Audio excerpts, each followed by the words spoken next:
So today's lecture is very crucial for you because in this video we will discuss about some more important theorems of line and angle. आपने linear pair exam पढ़ा मेरे भाई, vertically opposite angle का concept पढ़ा, आप उनसे भी question को सॉल्व कर सकते हो, ठीक है मेरे भाई। लेकिन अगर आपको इन ये थ्योरम्स आती हैं तो इन थ्योरम्स की मदद से आप बहुत ही जल्दी से उनका आंसर निकाल सकते हो। What's good everybody? Warm welcome to our beautiful the channel Innovate Career with Aditya and welcome back to my class again. So today's lecture is very crucial for you because in this video we will discuss about some more important theorems of line and angle. Well, आज का ये lecture जो है मेरे भाई यहाँ पर दो इंपॉर्टेंट थ्योरम्स के बारे में अपन बात करेंगे। पहली है angles and properties of triangle और दूसरी हमारी exterior angle properties of triangle. Sir line and angle में इनका क्या काम है? भाई बहुत सारे ऐसे क्वेश्चंस हैं जिन क्वेश्चंस को आप इन्हीं थ्योरम्स की मदद से बहुत ही आसानी तरीके से कर सकते हो, ठीक है। अगर मैं बात करूं तो लाइन एंड एंगल में आपने लीनियर पेयर एग्जाम पढ़ा मेरे भाई, वर्टिकली अपोजिट एंगल का कंसेप्ट पढ़ा, आप उनसे भी क्वेश्चंस को सॉल्व कर सकते हो, ठीक है मेरे भाई। लेकिन अगर आपको इन ये थ्योरम्स आती हैं तो इन थ्योरम्स की मदद से आप बहुत ही जल्दी से उनका आंसर्स निकाल सकते हो, ठीक है। तो थ्योरम नंबर फर्स्ट की अगर हम बात करें तो यहाँ पर पढ़ेंगे angles and properties of triangle, जो कि क्या कहने वाली है देखते हैं मेरे भाई, ठीक। तो दिल थाम के बैठना, लास्ट तक वीडियो को देखना, वीडियो अच्छी लगे तो लाइक करना और अपने दोस्तों में शेयर कर देना। प्रीवियस लेक्चर को अगर वॉच नहीं किया है मेरे भाई, ठीक है, तो डिस्क्रिप्शन में लिंक मिल जाएगा, वहाँ एकदम बेसिक से एकदम जीरो लेवल से सारी चीज़ों को हमने बताया है, ठीक है। वहाँ से आप अपने कंसेप्ट को और भी ज़्यादा बूस्ट कर सकते हो, तो देखना बिल्कुल मत भूलना, ठीक है, जिन लोगों ने नहीं देखा है। और जिन लोगों ने देखा है तो बहुत ही अच्छी बात है। चलिए हम लोग स्टार्ट करते हैं without further delay. First theorem इनसे कहती है the sum of all interior angle of triangle is 180 degree. इसका कहने का मतलब ये भैया दुनिया में कोई भी ट्रायंगल उठा लो, ठीक मेरे भाई, कोई भी ट्रायंगल उठा लो और उसका क्या कर दो, उसके सारे इंटीरियर एंगल का सम कर दो, वो 180 डिग्री आएगा। ये थ्योरम कहती है हमसे, ठीक है। तो हम कहते हैं भैया हम ऐसे तो कोई प्रूफ मानते नहीं है ना, हमको तो हर एक चीज़ का प्रूफ चाहिए, हम ऐसे कोई चीज़ नहीं मानते है ना, सब हाइपोथेटिकल चीज़ें हम लोग नहीं मानते क्योंकि हम लोग मैथ पढ़ रहे हैं, फिजिक्स थोड़े पढ़ रहे हैं मेरे भाई। तो यहाँ पर देखिए हमने क्या किया है, एक ट्रायंगल बना लिया कोई सा भी, ठीक है, और इसमें देखो 3 इंटीरियर एंगल बनते हैं। हमें ट्रायंगल तो पता है ना क्या होता है भाई, एक पॉलीगन होता है जो कि 3 साइड्स से क्लोज फिगर होता है ना, 3 साइड्स का क्लोज फिगर होता है, हमने ये ले लिया एक ट्रायंगल PQR। इसके ये इंटीरियर एंगल हो गए, इसको हम सपोज कर ले रहे हैं 1 है, ये एंगल 2 है और ये एंगल 3 है मेरे भाई, ठीक है। अब आपसे ये बोला जा रहा है कि angle 1 plus angle 2 plus angle 3 अगर इस ट्रायंगल में हम कर दें तो ये 180 डिग्री आएगा। हमें प्रूफ करके बताओ कैसे आएगा, ठीक है। तो यहाँ पर देखिए हम कैसे प्रूफ करेंगे, बहुत ही आसान प्रूविंग है और अगर आप सीख गए तो इसे क्वेश्चन में कैसे अप्लाई करना है वो हम क्वेश्चन में देखेंगे, ठीक है। और बहुत ही बेहतरीन क्वेश्चन सॉल्व करेंगे, देखना अभी मज़ा आएगी आपको, ठीक है। बस बने रहना लास्ट तक वीडियो में। देखो गिवन में क्या लिखेंगे कि we have a triangle PQR, हमारे पास एक ट्रायंगल है PQR, ठीक है। और हम यहाँ पर क्या कर रहे हैं, हम यहाँ पर बोल रहे हैं कि टू प्रूफ, हमें प्रूफ क्या करना है मेरे भाई, हमें प्रूफ करना है angle 1 plus angle 2 plus angle 3 is equal to 180 degree है, ठीक है। और यहाँ पर हम एक चीज़ और लिख सकते हैं गिवन में कि एंगल P को हमने एंगल 1 सपोज किया है, एंगल Q को हमने एंगल 2 सपोज किया है, ठीक है। और यहाँ पर अगर हम बात करें तो एंगल R जो है इसको हमने एंगल 3 सपोज किया है, ठीक। अब आपको कन्फ्यूज़न नहीं होगी, ठीक है, चीज़ों को करने में। अब यहाँ पे अगर हम प्रूफ की बात करें तो प्रूफ में हम बोल सकते हैं कि अगर मुझे एक छोटा सा कंस्ट्रक्शन करना पड़ेगा, यहाँ पे देखो इसके प्रूफ के लिए, ठीक है, तो मैं यहाँ से बोल देता हूँ कि कंस्ट्रक्ट अ लाइन, मैं बोलूँगा construct a line XY which is parallel to QR and passing through point P। क्या हो रही है, हाँ भाई P पॉइंट से पास हो रही है, ठीक है। ये बात आपको ध्यान रखनी है, ठीक है। तो देखिए यहाँ से जब हमने ये बोला कि भैया यहाँ पे मैंने एक लाइन कंस्ट्रक्ट करी जिसको मैं डॉटेड लाइन से ऐसे दिखा रहा हूँ, ठीक है, थोड़ा बन जाए यार ढंग से, हाँ ये देखो, ठीक है, ये डॉटेड लाइन से दिखा रहा हूँ जो मेरी पी पॉइंट से पास हो रही है, एक्स वाई नाम है और क्यू आर के पैरेलल है। तो मैं यहाँ से देखिए क्या क्या चीज़ें बोल सकता हूँ। मुझे पैरेलल लाइन का कंसेप्ट पता है ना, पढ़ के आए एकदम बेहतरीन तरीके से। तो देखिए यहाँ पर हम क्या बोल सकते हैं, हम यहाँ से ये बोल सकते हैं कि जब ये इसके पैरेलल में हमने क्या की, एक लाइन कंस्ट्रक्ट की, तो हमारे पास ये दो एंगल और बने। इसको हमने एंगल 4 बोल दिया, इसको हमने एंगल 5 बोल दिया, ठीक है। अब मैं यहाँ से देखो क्या बोल सकता हूँ कि in given figure angle 1 plus angle 4 plus angle 5 is equal to 180 degree का फॉर्मेशन करेंगे बिकॉज ऑफ स्ट्रेट एंगल। आपको पता है कि नहीं पता है मेरे भाई? अगर मैं बात करूं तो एंगल 1, 4, 5 का सम करो तो एक सेमी सर्कल एक लाइन पे बनना है, और मैंने आपको बताया था अगर एक लाइन पे एक सेमी सर्कल बनना है तो वो क्या करेगा, 180 डिग्री यानी स्ट्रेट एंगल का फॉर्मेशन करेगा, ठीक है। और हम क्या बोल सकते हैं मेरे भाई, अगर एक्स वाई पैरेलल है क्यू आर के, मैं बोल सकता हूँ if X Y parallel to Q R, तो मैं यहाँ से भी कुछ कंसेप्ट्स बोल सकता हूँ। क्या बोल सकता हूँ, एंगल 5 इक्वल होगा एंगल 3 के। कैसे? तो ये होगा अल्टरनेट इंटीरियर एंगल से, because of alternate interior angle. क्यों मेरे भाई, कोई समस्या है यहाँ तक? भाई होनी नहीं चाहिए यार, इतना सब कुछ तो सीख ही चुके हो आप लोग यार। पैरेलल लाइन का कंसेप्ट देखो, एंगल 5 इक्वल होगा एंगल 3 के। देखो कैसे होगा, ये देखो यहाँ पर ये दोनों पैरेलल लाइन है, ये पी आर एक ट्रांसवर्सल होगी, और ट्रांसवर्सल के अपोजिट साइड में जो एंगल बनते हैं वो क्या होते हैं, वो हमारे इंटीरियर एंगल ही तो होते हैं और आपस में इक्वल होते हैं, ठीक मेरे भाई। अच्छा, अब मैं अगर बात करूं तो यहाँ से एक चीज़ और बोल सकता हूँ, अगर एक्स वाई क्यू आर के पैरेलल है तो एंगल 4 एंगल 2 के भी इक्वल होगा। कैसे? अल्टरनेट इंटीरियर एंगल से।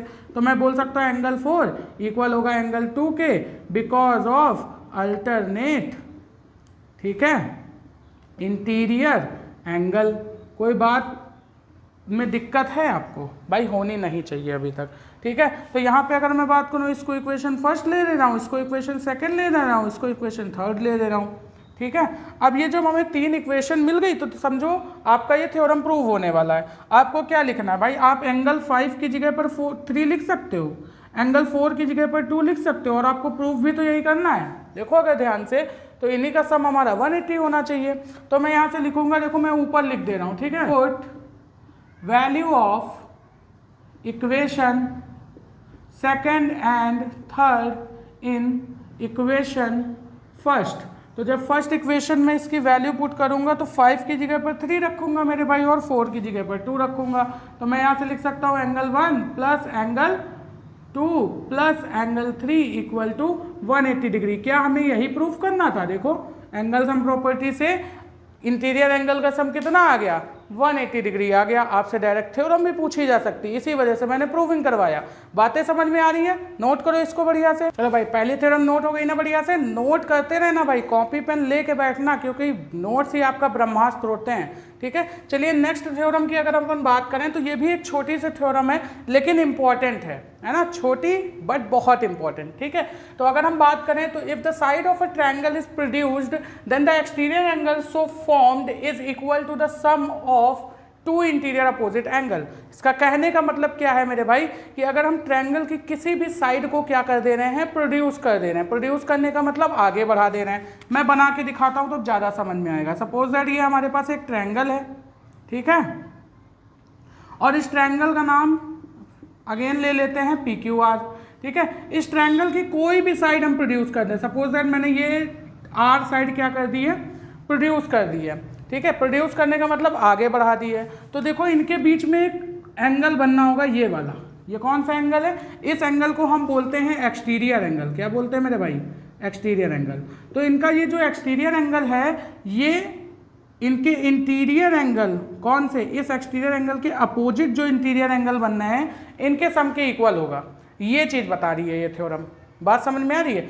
अब आप बोल रहे हो सर आप QR को प्रोड्यूस किए हो, आप इसको भी प्रोड्यूस कर सकते हो मेरे भाई, और आप इसको भी प्रोड्यूस कर सकते हो। आप किसी भी ट्रायंगल की साइड को, ठीक है, किसी भी साइड को आप प्रोड्यूस करो तो जो भी एक्सटीरियर एंगल बनेगा, जैसे अगर मैं इस एक्सटीरियर एंगल की बात करूं तो ये इन दोनों के सम के इक्वल होगा, ठीक है। अगर मैं इस एक्सटीरियर एंगल की बात करूं तो ये एंगल P और एंगल R के सम के इक्वल होगा। बातें समझ में आ रही हैं? तो किसी भी ट्रायंगल के साइड्स को प्रोड्यूस करो, आपको एक्सटीरियर एंगल का सम अपोजिट इंटीरियर एंगल के सम के इक्वल मिलेगा। मतलब एक्सटीरियर एंगल का सम नहीं, एक्सटीरियर एंगल। ठीक है, बात ध्यान में रखना। ठीक है, चलिए प्रूफ करते हैं इसको। तो गिवन है हमारे पास ट्रायंगल PQR मेरे भाई। ठीक है, प्रूफ क्या करना है, तो मैं कोई भी एक साइड ले रहा हूँ। ठीक है, अगर मैं ध्यान से देखूँ तो एक मिनट रुकना, मैं ये बाकी की साइड्स को हटा देता हूँ ताकि आपको कन्फ्यूज़न ना हो। ठीक है, हाँ, मैंने क्या किया, R साइड को प्रोड्यूस किया है। तो यहाँ पर आपको दिया है, गिवन है एंगल ट्रायंगल PQR और आपको गिवन है एंगल PR और इसको मैंने प्रोड्यूस किया सपोज दैट T तक। तो PRT आपको दिया है एक्सटीरियर एंगल, कोई भी दिया हुआ है। ठीक है, ये एंगल PRT क्या है, एक्सटीरियर एंगल है, आपको गिवन है। तो आपसे ये PRT की वैल्यू पूछ रहा है कि जो एंगल PRT होगा, यानी प्रूफ करके दिखाओ कि एंगल PRT जो होगा वो इक्वल होगा angle RPQ, angle RPQ plus angle PQR के। ये आपको प्रूफ करना है मेरे भाई। ठीक है, तो आप एकदम ध्यान से देखिए। तो यहाँ पर आप बोल सकते हैं क्या, देखिए प्रूफ में आप क्या बोलेंगे। तो प्रूफ में आप बोल सकते हैं इन गिवन फिगर। ठीक है, इन गिवन फिगर, अरे चाचा देखो इधर। ठीक है, PRT, एंगल PRT, ध्यान दो मेरे भाई, है ना, ज़्यादा प्यार व्यार के चक्कर में ना पड़ो। PRT है ना, प्यार टी नहीं है, PRT वो इक्वल होगा, या फिर मैं बोल सकता हूँ कि जो एंगल PRT है और जो एंगल प्लस एंगल PRQ जो है, इनका सम 180 डिग्री होगा। कैसे होगा, तो लीनियर पेयर एक्सियम से। कोई समस्या यहाँ पर नहीं होनी चाहिए। ठीक, इसको बना लो इक्वेशन नंबर फर्स्ट, ये पॉइंट Q है मेरे भाई। है अच्छा, अब हम क्या बोल सकते हैं, तो अभी हमने पढ़ रखी है थ्योरम फर्स्ट में, क्या पढ़ा है कि angle P plus angle R plus angle Q जो होगा वो 180 डिग्री होगा कि नहीं होगा। कोई समस्या है यहाँ पर। अच्छा, अगर मैंने इसको शॉर्ट फॉर्म में लिखा है तो एंगल P क्या है, एंगल RPQ है, यहाँ लिख दो RPQ, और एंगल R क्या है, तो यहाँ पे अगर मैं एंगल R की बात करूँ तो इसको मैं लिख सकता हूँ एंगल PRQ। ठीक है, और एंगल Q को क्या लिख सकता हूँ, तो इसको मैं लिख सकता हूँ PQR। इसका सम 180 डिग्री होगा एंगल सम प्रॉपर्टी से। कोई समस्या। अच्छा, जब इन दोनों का सम हमें मिल गया तो यहाँ से मैं क्या बोल सकता हूँ, इसको इक्वेशन सेकंड ले सकता हूँ और मैं बोलूँगा कि using equation first and second. तो जब मैं फर्स्ट और सेकंड इक्वेशन की बात करूँगा तो मैं यहाँ से बोल सकता हूँ कि angle PRT plus angle PRQ equal होगा किसके, angle PRQ plus angle RPQ plus angle PQR के, क्योंकि इनके RHS अगर इक्वल है तो LHS भी इक्वल होंगे। तो यहाँ से देखिए कुछ कैंसिल हो रहा है क्या, अगर हम ध्यान से देखें तो एंगल PRQ से कैंसिल हो जाएगा, तो एंगल PRT जो आ रहा है वो angle RPQ plus angle PQR के इक्वल आ रहा है मेरे भाई। क्या यही प्रूफ करना था हमें। देखिए एंगल PRT RPQ और PQR के इक्वल है। ठीक है, तो यहाँ से हमें ये प्रूफ पता चला कि जो एक्सटीरियर एंगल होता है वो अपोजिट इंटीरियर एंगल के सम के इक्वल होता है मेरे भाई। बातें समझ में आ गई एकदम बढ़िया से, नोट करो इसको। चलिए गाइज, अब हम लोगों ने थ्योरम्स को सीख तो लिया, लेकिन अब उन्हें क्वेश्चंस पे कैसे अप्लाई करेंगे ये देखते हैं। ठीक है, तो यहाँ पर एक बेहतरीन क्वेश्चन दिया हुआ, बेहतरीन नहीं बोलेंगे, मतलब नॉर्मल सा क्वेश्चन दिया हुआ है जो हमारा इसी थ्योरम पे बेस्ड है। N exterior angle of a triangle is 115 degree. ठीक है, आपको इस ट्रायंगल का एक्सटीरियर एंगल दिया हुआ है 115 डिग्री। ठीक है, and one of the opposite angle is 35, और इसी एंगल का ये जो एक्सटीरियर एंगल बनना है इसमें से एक अपोजिट एंगल आपको गिवन है 35 डिग्री। आपसे बोल रहा है दूसरा एंगल अपोजिट बताओ और ये जो तीसरा वाला एंगल बनना है वो भी बताओ, मतलब बाकी के दो एंगल जो आपके हैं वो आपको बताने हैं मेरे भाई। तो देखो कैसे सॉल्व करेंगे, कैसे जो अभी अब तक हमने थ्योरम्स को सीखा उसको कैसे हम यहाँ पर अप्लाई करेंगे। ठीक है, तो हम बोलेंगे गिवन है गिवन और टू क्या हमें फाइंड करना है, ये आपको लिखना ही है हर क्वेश्चन में, मैं स्टार्टिंग से बताते चला आया हूँ। गिवन है ट्रायंगल ए बी सी, ठीक है, जहाँ पर आपको और क्या गिवन है, एंगल ए सी, और इसको मैं अगर सपोज दैट एस मान लेता हूँ तो A C S is equal to में हमें गिवन है 115 एक्सटीरियर एंगल, ठीक है मेरे भाई, और एंगल बी ए सी आपको गिवन है 35 डिग्री, ठीक है। आपको फाइंड क्या करना है, तो फाइंड करना है मेरे भाई एंगल ए बी सी और एंगल ए सी बी, ये आपको दो एंगल फाइंड करने हैं, ठीक है। कोई समस्या है यहाँ से, ए बी सी का मतलब ये वाला एंगल, ए सी बी का मतलब ये वाला एंगल, ठीक है। सॉल्यूशन करते हैं, तो सॉल्यूशन में हम ये बोल सकते हैं मेरे भाई, क्या बोल सकते हैं कि एंगल ए सी एस जो होगा वो इक्वल होगा angle B A C plus angle A B C के। कैसे? क्योंकि अभी हमने पढ़ा क्या, एक्सटीरियर एंगल प्रॉपर्टी से, है ना, exterior angle property of triangle, ये अभी हमने पढ़ी थी थ्योरम, ठीक है। तो यहाँ से ए सी एस जो कि एक्सटीरियर एंगल है 115 डिग्री इक्वल टू में बी ए सी कितना दिया है 35 डिग्री, और हमें फाइंड करना है plus angle A B C की वैल्यू। तो यहाँ से एंगल ए बी सी की वैल्यू अगर अपन निकालना चाहेंगे तो क्या आएगी, 35 को इधर लेकर आएंगे तो 115 माइनस का 35 डिग्री हो जाएगा। तो angle A B C equal to 115 में से 35 लेकर जाओगे तो 5 में से 5 गया 0 और 11 में से 3 गया तो 8 बचेगा, ठीक है। तो 80 डिग्री आ गई हमारी किसकी वैल्यू, तो इस वाले की वैल्यू आ गई। कोई समस्या मेरे भाई, ठीक। अब हमें कौन सा निकालना है, एंगल ए सी बी, यानी ये वाला एंगल निकालना है। तो हमने अभी फर्स्ट थ्योरम क्या पढ़ा था, एंगल सम प्रॉपर्टी से, तो मैं बोल सकता हूँ angle B A C plus angle A B C plus angle A C B equal to 180 degree होगा। कैसे, तो angle sum property of triangle, ठीक है। अच्छा, इसको इक्वेशन ए मान ले रहा हूँ मैं, ठीक, और मैं यहाँ से बोलूँगा पुट वैल्यू ऑफ ढंग से लिख जाओ, put value of angle B A C and A B C in above equation.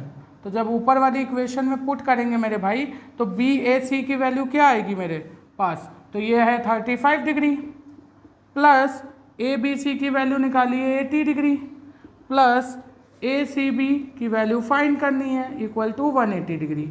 अब इनको सम करेंगे तो कितना आएगा हमारे पास, तो अभी हमने सम किया तो 115 आएगा, और 115 को 180 में से सब्ट्रैक्ट करेंगे तो क्या आएगा 180 माइनस 115। तो यहाँ से जो ए सी बी की वैल्यू आएगी एंगल ए सी बी वो आ जाएगा हमारे पास कितना मेरे भाई, तो 10 में से 5 गया तो 5 बचेगा, 17 में से 11 गया तो 6 बचेगा, ठीक है। तो यहाँ से ए सी बी की वैल्यू हमारे पास कितनी आ गई 65 डिग्री। समझ में आया एकदम बढ़िया तरीके से क्वेश्चन। तो इस तरीके से हम दोनों थ्योरम्स का यूज़ करके बहुत ही आसानी से सारी चीज़ों को निकाल सकते हैं, ठीक है। बातें समझ में आई एकदम बढ़िया से। अगर आप करना चाहते तो यहाँ एक्सटीरियर एंगल प्रॉपर्टी नहीं भी लगाते तब भी आंसर आता। भाई देखो ये लीनियर पेयर से 118 का सम होता, अगर ये 115 है तो ये कितना हो जाता 65 हो जाता। फिर आपको फर्स्ट थ्योरम लगानी पड़ती एंगल सम प्रॉपर्टी की, और एंगल सम प्रॉपर्टी से ये तीनों का सम कितना हो जाता 180 डिग्री, और यहाँ से ये वाला एंगल मिल जाता। क्यों मेरे भाई, समझ में आया। खाली एक्सप्लेन करने में टाइम लगता है मेरे भाई, माइंड में जो क्वेश्चन आता है ना चलता है। आपकी भी जो प्रैक्टिस होगी तो सॉल्यूशन पहले हो जाएगा, बस लिखने में जो टाइम लगेगा वो लगेगा। बात समझ में आती है, नोट करिए इसको। देखो भाई एक और प्यारा सा क्वेश्चन आपकी एनसीईआरटी का आता है यहाँ पर। तो देखिए क्या बोला जा रहा है, in figure if QT perpendicular to P R, ठीक है। आपसे यहाँ पर क्या बोला जा रहा है, ये आपको एक फिगर गिवन है और ये बोला जा रहा है कि जो क्यूटी है, ठीक है, क्यूटी पाई नहीं मेरे भाई, ये क्यूटी है ना, लाइन सेगमेंट, ठीक है। तो ये क्या है, ये आपका परपेंडिकुलर है किस पे, पी आर लाइन सेगमेंट पे, ठीक है। और आपसे बोल रहा है एंगल टी क्यू आर कितना है 40 डिग्री, ठीक, और एंगल एस पी आर यानी कि ये वाला कितना दिया है 30 डिग्री, सभी आपको गिवन है। और आपसे बोला जा रहा है ये जो variable X and Y angle है ना, इनकी वैल्यू आपको फाइंड करनी है। बहुत ही आसान तरीके से हम लोग फाइंड कर सकते हैं केवल इन्हीं दो थ्योरम्स का यूज करके जो आज हमने सीखी है मेरे भाई। ठीक है, तो देखिए कितनी ज़्यादा इंपॉर्टेंट थ्योरम्स हैं ये, जो आपके ऐसे क्वेश्चंस को चुटकियों में सॉल्व कर देंगी। ठीक है, अगर आप ये दो थ्योरम्स का यूज करोगे तो आसानी से सॉल्यूशन कर पाओगे। तो देखो आपको गिवन क्या है मेरे भाई, गिवन लिखो यहाँ पे, गिवन है angle T Q R equal to 40 degree, comma angle S P R equal to 30 degree. Find करना है आपको angle x comma angle y equal to what, है ना। अब देखिए मैं क्या बोलूँगा, यहाँ पर अगर मैं बात करूँ तो मुझे दो ट्रायंगल में इसमें दिख रहा है, दो ट्रायंगल नहीं तीन, मतलब दिख तो काफ़ी सारे ट्रायंगल हैं, लेकिन यहाँ पे अगर हम बात करें तो मैं दो ट्रायंगल के साथ खेलूँगा। पहला खेलूँगा QRT के साथ, देखो ध्यान से, अगर मैं बात करूँ इन ट्रायंगल QRT तो मैं यहाँ से बोल सकता हूँ कि एंगल T जो है वो 90 डिग्री है मेरे भाई, क्योंकि परपेंडिकुलर है तो एंगल T की वैल्यू 90 है। और यहाँ से अगर मैं एंगल Q की बात करूँ तो 40 डिग्री है। एंगल R हमें पता करना है, नहीं पता कर पाओगे क्या? अगर मैं यहाँ पर QTR में अगर मैं एंगल सम प्रॉपर्टी लगा दूँ मेरे भाई तो दो एंगल गिवन है, तीसरे एंगल की वैल्यू नहीं फाइंड हो पाएगी, बहुत आसानी से फाइंड हो जाएगी। तो मैं यहाँ से बोल सकता हूँ in triangle QTR angle Q plus angle T plus angle R equal to कितना हो जाएगा मेरे भाई, तो 180 डिग्री हो जाएगा। कैसे? तो एंगल सम प्रॉपर्टी। ठीक है, एंगल Q कितना दिया है 40 डिग्री गिवन है क्वेश्चन में, एंगल T 90 डिग्री जो कि परपेंडिकुलर बना रहा है, और एंगल R x है इक्वल टू में 180 डिग्री। तो अगर मैं यहाँ से एंगल x की वैल्यू फाइंड करूँगा तो 90 40 कितना हो जाएगा 130, और 130 जब 180 में से सब्ट्रैक्ट होगा मेरे भाई तो कितना आंसर आएगा, एंगल x की वैल्यू आ जाएगी हमारे पास 50 डिग्री। कोई समस्या है यहाँ पे? कोई समस्या हो तो बताइए। होनी नहीं चाहिए यार, इतने बढ़िया से समझा रहे हैं, अब भी समस्या आएगी। अब देखो दूसरा मैं जो ट्रायंगल के साथ खेलूंगा वो कौन सा होगा, PISR। ठीक है, दूसरा मैं जो ट्रायंगल खेलूंगा वो क्या खेलूंगा, तो मैं यहाँ पे सॉल्व करता हूँ इन ट्रायंगल, ठीक है, PSR की अगर मैं बात करूँगा तो मैं यहाँ से बोल सकता हूँ एंगल Y जो होगा वो 30 डिग्री प्लस एंगल x के इक्वल होगा कि नहीं होगा। कैसे होगा, तो मुझे पता है एक्सटीरियर एंगल प्रॉपर्टी से। क्यों मेरे भाई, बोल सकते हैं यहाँ से, क्योंकि देखो अगर मैं बात करूँ तो PSR में ये जो एंगल y है ये इसका एक्सटीरियर एंगल है कि नहीं है। देखो S साइड प्रोड्यूस हुई तो यहाँ पे देखो इसका एक्सटीरियर एंगल बना रहा है, तो मैं बोलूँगा एंगल y इक्वल टू 30 और एंगल x की वैल्यू अभी मैंने कितनी निकाली है 50 डिग्री। इसको यहाँ पे पुट करेंगे तो कितना आएगा, तो यहाँ से एंगल y की वैल्यू आ जाएगी 80 डिग्री। देखो कितनी आसानी से आ गया, है ना। तो इसी वजह से मैं बोल रहा हूँ कि यहाँ पर आपको क्या करना है, हाँ थ्योरम्स को अच्छे से समझना है, समझ तो जाते हो यार बातों को, है ना। चलो नोट करो इनको, देखो कितना बढ़िया से सॉल्व हो गया। चलिए एक प्रूविंग वाला भी क्वेश्चन आपको करा देते हैं, ठीक है भाई, बेहतरीन वाला क्वेश्चन। चलिए अगर बात करें तो यहाँ पर देखिए दिया हुआ इन given figure ABC is any triangle, मतलब ABC आपको कोई ट्रायंगल दिया हुआ है, ठीक है, और बोला जा रहा bisector of exterior angle CAD। अब देखिए यहाँ पे CAD कौन सा है, CAD ये एक एंगल बनना है ना हमारे पास, इसका बाइसेक्टर AE है, और बोला जा रहा जो AE बाइसेक्टर है ये पैरेलल है हमारी साइड BC के। ठीक है, तो आपसे देखिए बोला क्या जा रहा है कि आपको प्रूफ करना है AB जो है वो AC के इक्वल है, यानी ये जो साइड AB है ये AC के इक्वल है। अब किसी भी ट्रायंगल में दो साइड्स अगर इक्वल होती है मेरे भाई तो हमें पता है इनके जो अपोजिट इक्वल होते हैं, मतलब अपोजिट जो एंगल होते हैं इक्वल साइड के वो भी इक्वल होते हैं आपस में, यानी हमने प्रॉपर्टी पढ़ रखी है कि एंगल अपोजिट टू, ठीक है, इक्वल साइड्स आर इक्वल। ठीक है, तो अगर मैं बात करूँ तो AB का अपोजिट एंगल 4 है, AC का अपोजिट एंगल 3 है। अगर मैं इन दोनों एंगल्स को किसी तरह इक्वल प्रूफ कर पाऊँ तो मैं ये भी बोल सकता हूँ कि AB साइड AC साइड के इक्वल होगी। बोल सकता हूँ कि नहीं बोल सकता हूँ, एकदम बढ़िया से बोल सकता हूँ। तो देखिए कैसे प्रूफ करेंगे इसे, तो यहाँ पर हम फिर से लिखेंगे भाई गिवन, क्या गिवन है हमारे पास, तो AE क्या है, बाइसेक्टर है, AE is bisector of angle CAD, है कि नहीं है, कोई समस्या है यहाँ पे। अच्छा नेक्स्ट आपको क्या पता है, हाँ आपको प्रूफ क्या करना है, तो to prove A B equal होगा क्या, ए सी के। ठीक, एक चीज़ आपको और दी हुई है कि जो रे ए ई है वो पैरेलल है बी सी के। ठीक है, तो यहाँ पर देखिए प्रूफ में हम करेंगे क्या, हम बोलेंगे if A E parallel to B C. अगर दो लाइन आपस में पैरेलल होती हैं तो जो इसकी ये जो डिफरेंट पॉइंट पे कट करने वाली लाइन होती है ये ट्रांसवर्सल लाइन होती है। तो अगर A E parallel to B C है तो ए सी जो होगी ए सी ये क्या एक ट्रांसवर्सल लाइन होगी। अगर ये ट्रांसवर्सल लाइन है तो इस फिगर में बनने वाला जो एंगल 2 है वो क्या एंगल 4 के इक्वल होगा अल्टरनेट इंटीरियर एंगल से। बोलेंगे कि नहीं बोलेंगे मेरे भाई? ठीक है, ये हम बोल सकते हैं, कोई समस्या? इसको बना लो इक्वेशन फर्स्ट। दूसरा अगर हम बात करें तो देखिए अगर दो लाइन पैरेलल है तो मैं थोड़ा सा इसको एक्सटेंड करूंगा ताकि आपको और अच्छे से मतलब क्लियरिटी हो पाए। तो देखो मैंने इसको थोड़ा सा और एक्सटेंड किया। अरे हो जा ढंग से, बहुत परेशान करता है। चलो, अरे ये क्या हो रहा है भाई, देख रहे हो लाइन नहीं बन रही है एक सीधी सी हमसे, है ना? क्या हो रहा है, ये सीधी सी लाइन नहीं बन रही है, बना दो भाई। आजा आजा आजा आजा आजा आजा, ये आ गई। ठीक है, तो ये देखिए जब मैं इसको थोड़ा सा और एक्सटेंड करूंगा तो ये ध्यान से देखिए ये जो ए बी लाइन है ये भी तो एक ट्रांसवर्सल लाइन है। तो मैं एंगल 1 और एंगल 3 को भी तो इक्वल बोल सकता हूँ, नहीं बोल सकता हूँ? तो एंगल 1 जो है वो एंगल 3 के इक्वल होगा। कैसे से मेरे भाई? तो करस्पॉन्डिंग एंगल से। बात समझ में आई? देखो ना मेरे भाई, दो पैरेलल लाइन है, इनको एक ट्रांसवर्सल कट कर दी तो ये वाला और ये वाला, ये एंगल 1 है ये 3 है, देखो आपस में इक्वल होंगे कि नहीं करस्पॉन्डिंग से। अब समझ में आया? चलो आ गया, बस ये बढ़िया है। अब मैं क्या यहाँ से बोल सकता हूँ? दूसरी चीज़ मैं यहाँ से अगर बोलना चाहूँ तो मैं क्या बोल सकता हूँ? ठीक है, मुझे एंगल 3 और एंगल 4 को इक्वल बोल करना है। हाँ, अब मुझे एक चीज़ और दे हुई है कि ए ई क्या है, बाइसेक्टर है किसका, सी ए डी का। अगर ए ई बाइसेक्टर है सी ए डी का तो मैं यहाँ से एक चीज़ और बोल सकता हूँ कि जो एंगल 1 है वो एंगल 2 के इक्वल होगा। कैसे? Because A E is bisector of angle C A D. ठीक है, इसकी वजह से एंगल 1 एंगल 2 बराबर बराबर डिवाइड होंगे। तो यहाँ से ये हो गई इक्वेशन नंबर 3। कोई समस्या है यहाँ तक? अभी तक अगर कोई समस्या नहीं तो देखो क्वेश्चन सॉल्व हो चुका है। अब मैं अगर बोलूँ तो अगर एंगल 1 एंगल 2 के इक्वल है, ठीक है, और एंगल 1 एंगल 3 के इक्वल है तो मैं यहाँ से ये नहीं बोल सकता कि एंगल 3 एंगल 4 के इक्वल होगा।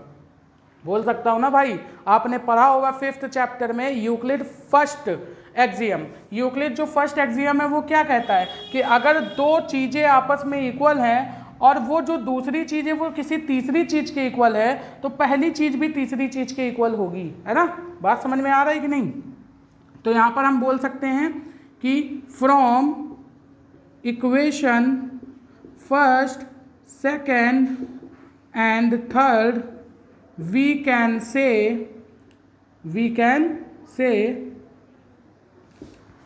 एंगल 3 इक्वल होगा एंगल 4 के। और अगर एंगल 3 इक्वल हो गया एंगल 4 के तो हम क्या बोल सकते हैं? हम बोल सकते हैं but angle 3 equal to angle 4। ठीक है, so A B equal to होगा ए सी के। क्योंकि क्यों होगा भाई? हमने अभी आपको बताया था कि अगर यहाँ पर ए बी ए सी के अगर इक्वल है तो इनके अपोजिट एंगल्स भी आपस में इक्वल होंगे। तो यहाँ पर हमने बोला था अगर एंगल 3 एंगल 4 के इक्वल हो जाए तो ए बी भी ए सी के इक्वल हो जाएगी। देखो बेहतरीन क्वेश्चन था, बहुत ही अच्छा क्वेश्चन था ये। ठीक है, आने की भी संभावना है आपके पेपर में और बहुत ईजी तरीके से हमने आपको सॉल्व करवा दिया है। अगर आप इसका बुक में सॉल्यूशन देखोगे तो शायद आपको ना समझ में आए। ठीक है, चलिए नोट करिए इसको।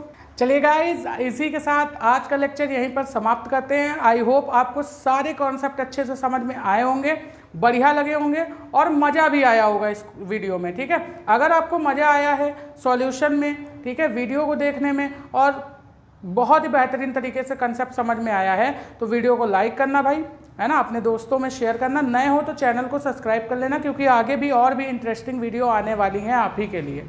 ठीक है मेरे भाई। चलिए, तो अगर कोई भी क्वेरी हो, आपको कोई भी डाउट हो किसी भी क्वेश्चन में, आपके पास कैसा भी क्वेश्चन हो, ठीक है, तो आप हमसे कमेंट में पूछ सकते हैं, उसका आपको रिप्लाई के माध्यम से मैं आंसर दे दूंगा, वरना हो सकता है कि नेक्स्ट वीडियो में आंसर मिल जाए। ठीक है मेरे भाई, तब तक के लिए best of luck, bye bye students.